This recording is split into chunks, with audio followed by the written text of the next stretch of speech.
কক্সবাজারে গেছেন আপনারা?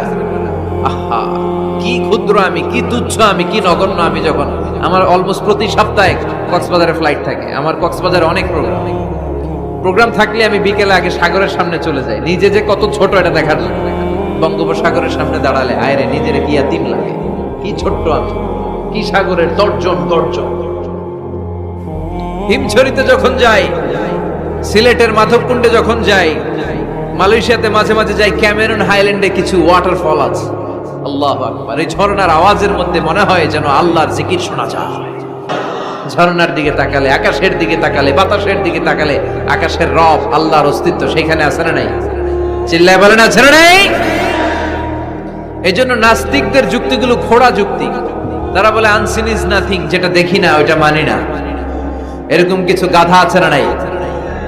হাদারাম, উল্লুক্কা পাঠা, যেটা দেখি না ওইটা মানি না। আচ্ছা বলেন তো, আমরা কোনোদিন আমেরিকা দেখছি সরাসরি? কথা কয় না। টিভিতে দেখছি, বইতে দেখছি আমেরিকার ছবি, কিন্তু সরাসরি এটা আমেরিকা দেখছি? তাই বলে আমরা আমেরিকা মানি না? কথা বলেন। নাস্তিক যারা কথা বলে, এরা বাতাস দেখতে পায়? উত্তর দেন, বাতাস দেখা যায়? তো নাস্তিকের যারা দল, নাস্তিকের গোষ্ঠী, ওরা কি বাতাসকে মানে না? Why do you believe on that? Why do you believe on air in the atmosphere? বায়ুমণ্ডলে যে বাতাস আছে এটা কেন মানো? বাতাস তো দেখো না।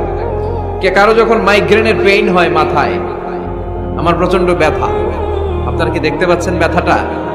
কিন্তু মাথায় যে ব্যথা হয় এটা আপনারা মানেন না, নাস্তিকেরা মানে না। তাহলে ওদের যুক্তির কোনো গ্রাউন্ড আছে? কোনো গ্রাউন্ড নাই। যেটা দেখা যায় না এটা নাকি ওরা বিশ্বাস করে।